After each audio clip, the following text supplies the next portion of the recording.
Have you ever discovered something that once you found out, it changed how you saw your whole life? It changed how you saw your past, how you saw yourself, and how you see yourself going forward in the future.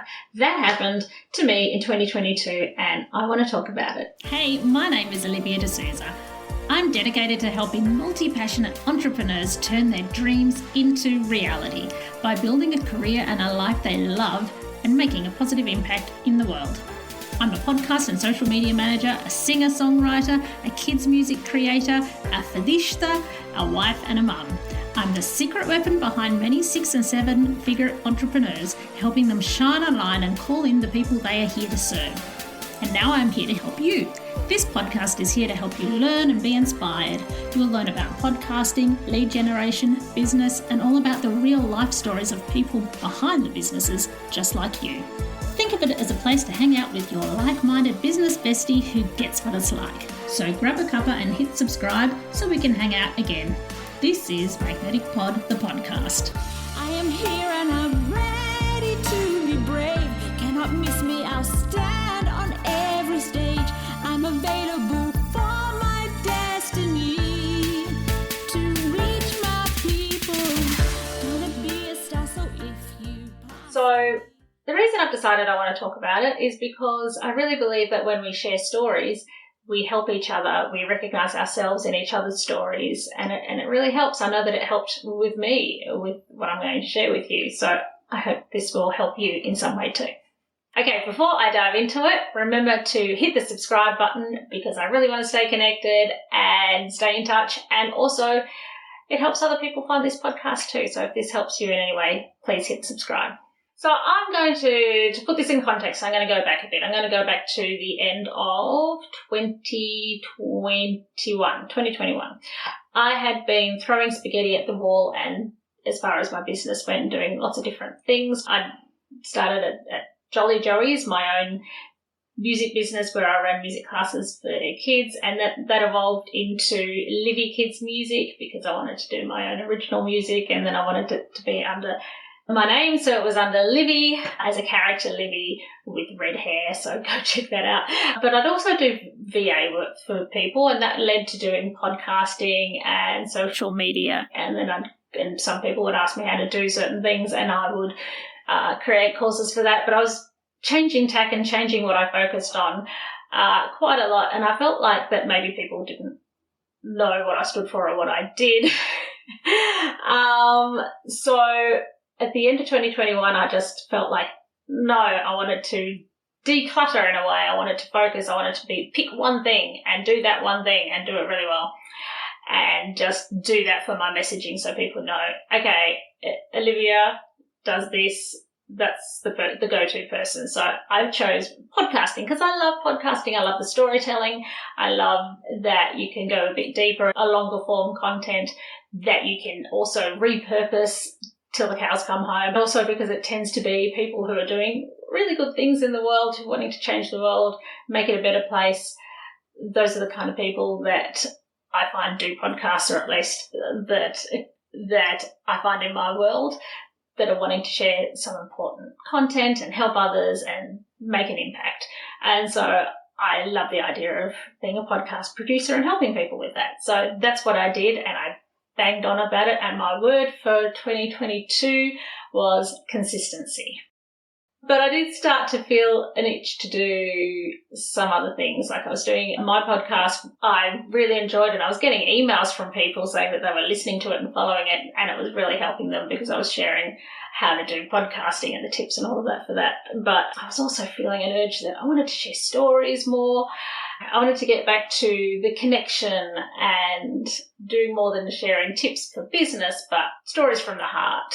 So I had that ticking away in my mind that I wanted to change direction a bit, but I changed direction so many times in the past that I had a resistance to that. So that was kind of just in the back of my mind without me addressing it.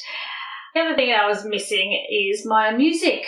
I didn't do any music in 2022, which feels like kind of a sin, and I want to get my music out there. So that's another thing that was niggling at me in my efforts to pick one thing. I was still having the passions for the other things coming back, and that tension of wanting to do more. So one thing that happened to me while I was scrolling social media is I would come across a couple of posts and some of them hit a bit close to home. I went, oh gosh, that sounds like me. Things like if you often lose your keys all the time in your phone and you can't keep things tidy, and whenever you try, it just is overwhelming and it just descends into chaos as quickly as you tidied it all quicker. And, having time blindness and probably more things than I'm ready to admit that I feel a bit embarrassed about, life admin stuff that I am not great at. Or bookkeeping, like falling behind in bookkeeping and then trying to do lots of it, and more than I want to admit, in a very short space of time, and playing catch up and lots of things like that. And someone posted something it said that it can be a sign of ADHD. And when a friend posted this, I commented, oh gosh, that sounds like me. And it ended up leading to a conversation in the DMs and me talking about things like my husband, for example. We have a system where we write things on a shopping list. We've got a whiteboard on the fridge and we write down what we need to buy. And the thing that I most struggle with, if it's something that needs to go on there that's from a different room, like if it's in the kitchen, I'm better because I can write it straight away on the whiteboard. But if I am in the bathroom and I notice that the toilet paper's run out or the shampoo or toothpaste or whatever, and I think, oh, I have to write that on the board. The moment I go through that doorway, and there's a name for this, apparently it's called the doorway effect. The moment I walk out of there, it is gone. It is gone. I can't remember from there to one room to the next to write that on the board. Anyway, there was a whole list of things and it felt like an epiphany. I was like, oh my God, this is me. And I went down a rabbit hole of looking at YouTube videos and podcasts and TikToks and following both people who have had the experience of finding out later in life and how that showed up and what it looked like in their life, and also following what qualified people had to say about it as well as people who've been through it. And I just knew. And the thing with ADHD is that to get a diagnosis, you have to show that you've had it since childhood. And things like if you are late with assignments or if you study and you can only take it in at the last minute, and that used to happen. And I had no idea this was an ADHD thing. I used to study for exams at the last minute and I used to think, wow, gosh, the way I take in the information at the last minute the night before, I'm like a sponge, man. If I did this in the weeks leading up, I would ace this even more. Like I would just absolutely nail it out of sight. I should really try and do that. I should try and study weeks ahead of time, or at least a week, and do a bit a day or something. But no, it was the night before. And so I remember trying to do that. I remember making an effort to do that. I remember going, okay, I'm going to study ahead of time, and I would read the book and nothing would go in. Like it was so boring. I had no interest in whatever it was and I couldn't take it in. And so I went back to my old ways of studying the night before when full attention, and I would do it that way. And I found out that that's a sign of ADHD because people with ADHD can only do something kind of if the adrenaline kicks in and they have to, like there's a gun to your head metaphorically and you have to do it, or if it's something they really love and then they can hyper-focus because they love it. But for the things that you need to do and you understand there's a long-term goal attached to it, can be a real struggle to stick to that. So I saw that pattern. So that was like a major epiphany. And it felt like, if you haven't seen the movie Sixth Sense with Bruce Willis, I won't actually give away what happens, but I will give away that there is a twist, there is an epiphany he has at the end, and that's how I felt. At the end of the movie, he just realises this missing piece of crucial information and the penny drops and he can think back and he sees everything suddenly with that knowledge and he sees everything with that new perspective, and that's what I felt like, and it was amazing. So initially what I felt with this was excited because I found out that a lot of people have a medication for this. It's a part of the brain that doesn't have enough dopamine, and that there's medication you can take, and some people have amazing results from it and it's changed their life. And I thought, wow, I want that. So I was excited at first, and then I went through like a grieving process when I thought, oh gosh, I wonder what I could have achieved if I had realised and if I'd been able to get treatment earlier. So I ended up being on this roller coaster ride of emotions. So excitement initially, then grieving, and then I couldn't unsee it, and I was seeing it in how I operate every day. And it had until then just been my normal. I hadn't thought about it too much. It was just me. And then suddenly I'm seeing how I go through the day and my attempt to plan and not necessarily stick to a plan, and trying to do a task, and that task reminded me of another task which reminds me of another task, and then I go, oh, which one's more important? What should I do? And I just noticed everything every day, and it started to upset me because I was hyper-focusing, I guess, on this part of myself. So anyway, what happened next is that I was seeing all my limitations, I guess. I was seeing them as limitations. I was hearing these ideas of it being a superpower. Some people will say that it's a superpower, but I wasn't feeling any of that. And yeah, so I got really upset for a while there. I was feeling really down. And I wanted to really quickly go and get it dealt with, and I wanted to see a psychiatrist because psychiatrists are the only ones who can prescribe medication, and I was all for the medication, having heard how good it could be. And that created a new type of anxiety because I would look into it and I'd hear stories about how it's hard to get in anywhere, there's really long waiting lists, and I'd hear stories about people not being believed, especially women. It's only in recent times that women are acknowledged as being able to have ADHD. It was always just thought of as something that happened with boys because it outwardly, it is often seen with the hyperactive type of ADHD, the fidgeting and bouncing off the walls and all of that sort of stuff. It's easier to pick up in boys. Girls can have the hyperactive too, but it tends to show up in different ways. And it wasn't even studied in studies until I think the late 1990s, with girls included. And so anyway, I'd heard of lots of stories of women not being believed, being misdiagnosed, being told, oh no, you couldn't have it because you did well in this area of your life or whatever, or no, it's just anxiety, or just not being believed. And the other concern I had is that I was hearing stories about that maybe you have to prove that you've had it since childhood and you have to have reports. And I don't have any reports anymore. I've got no idea what happened to them. And anyway, why would a person with ADHD be so organised as to keep all their reports? Anyway, so I ended up getting referrals to 3 different places, and it's not like other type of specialists where in the past I have been able to make an appointment and then they say make sure you get a referral before you come. But for this, you have to get a referral before you can make the appointment, and then you just wait hoping that they can actually slot you in somewhere. So I got 3 referrals and made appointments to 3 different places, and I would follow up with them. And it was good to keep following up because in the process of that, some of them sent me some of the forms ahead of time and I filled in all the forms. And the other thing I would do is I would take notes. I had lots and lots of notes. I took notes of anything I remembered from my childhood, just things I noticed day to day, just look all the evidence, because I felt worried about not being believed because I felt I had it, and because of the fact that I didn't have school reports, so I was trying to compensate by having as much evidence that I could find.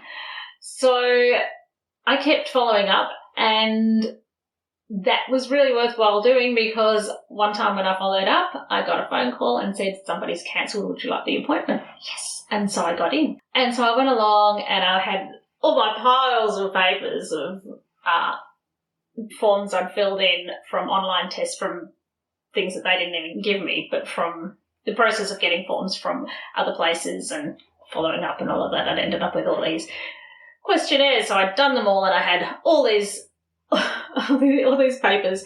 So she had a heap of evidence to look at, as well as just speaking to me and me explaining my story. And she believed me and gave me the diagnosis of ADHD inattentive type. So there's 3 types. There's ADHD inattentive, which is basically where it's just your executive function skills that are impaired, like organisation, time management, working memory, those sort of things. And then there's ADHD hyperactive, which is where you're bouncing off the walls and you can't stop moving, or you fidget a lot, or there's different ways that shows up. And then there's ADHD with both inattentive and hyperactive. So ADHD, it's attention deficit hyperactivity disorder, which as you start going down the rabbit hole, you find out pretty quickly that that's not the right name for it, because it's not a lack of attention. It's not a deficit. It's an attention on too many things at once. It's not knowing where to put your attention, and it's not always hyperactive. So anyway, so it's really an executive function condition. One of the books I've read is the ADHD 2.0 by, let me just check my notes, by Dr. Edward M. Hallowell and Dr. John J. Ratty, I think is how they say it. Anyway, I started to understand the superpower angle that I hear people say, and I'm starting to see that positive side of it. And that book was good for describing every trait, and every trait had a positive and negative side to it. And I can't remember all the things they said, but as I was listening, I went, I can see how it can be positive. And a lot of entrepreneurs have ADHD. A lot of successful ones do. And it's often they're big picture people, creative, great at starting things. I'm starting to see why it would be possible to see it as a superpower. Initially, I was seeing all the negative things with ADHD, and then I have started to understand the positives. And I think it's because we are in this world where everything's changing, and jobs that once existed don't exist anymore, and that's going to continue to happen. And what we really need is people who think differently and think outside the box. And so I can see how being neurodiverse can be a plus. So aside from the fact that there are challenges as far as really planning time blindness, knowing how long a thing takes and to be able to plan accordingly, not getting distracted, so that you can complete the thing. Sometimes those distractions are actually really important, and creative ideas and just being multi-passionate can be used in a different way if you're not trying to be neurotypical. So it has made me see the positives, and it has made me realise about myself that this is how I am. So instead of trying to be that person that picks one thing and does one thing and only sticks to one thing, I realise that about myself is that I'm always going to want to do different things, and I'm always going to get bored if I just don't allow myself some variety. And just knowing that means that I plan differently. So for example, with this podcast, I plan to bring into it the aspects that are a bit different to what I have been doing so far.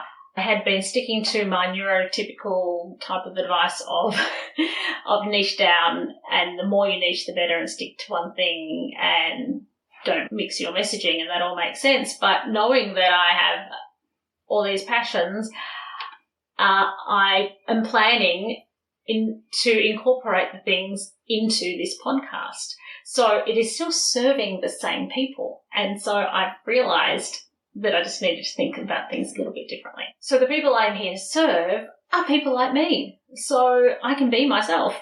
And the people I'm here to serve are entrepreneurs, are people who have passions, who want to follow a passion in life, who want to make money and have time freedom, and who care about people. The people that I attract in my world tend to be people who are trying to do a positive thing in the world.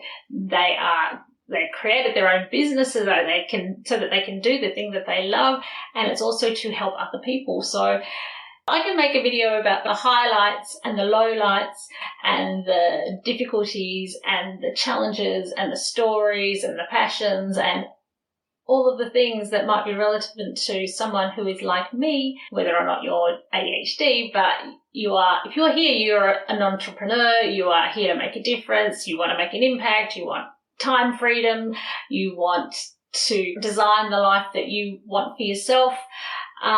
And so there's a lot more that I can talk about besides only narrowing it down to I can only talk about this little narrow thing about podcasting and lead generation. So I will still put those things in, but this is now going to be a place where you can learn and you can connect, and it's like being with your business bestie, I guess. So understanding myself helped me to decide what the next chapter of Magnetic Pod is going to be and what kind of content I want to create, and it's going to inform the future decisions I make. So I haven't got it all figured out, but I am now looking at it through the lens of, okay, this is how I am and that's not going to change.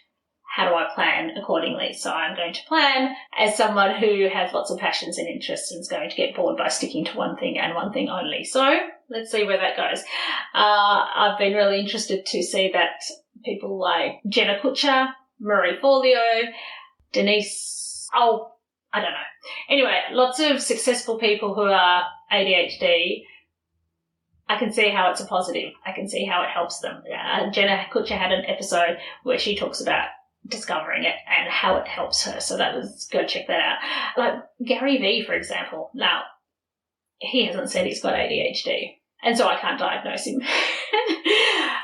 But to me, he's got all the traits of it. To me, the way his brain works is a positive, and I can relate to him having ADHD tendencies, whether you call it an official diagnosis or not. But I can see how the type of mind that has ADHD can also think big, have creative ideas, and do a lot of positive things. I know that for myself, getting here to where I am and having that self-awareness of understanding that I have this is largely because of other people sharing their stories, and that made a big difference to me. So I am hoping that in turn, by me doing that and sharing my story, that may make a big difference to you.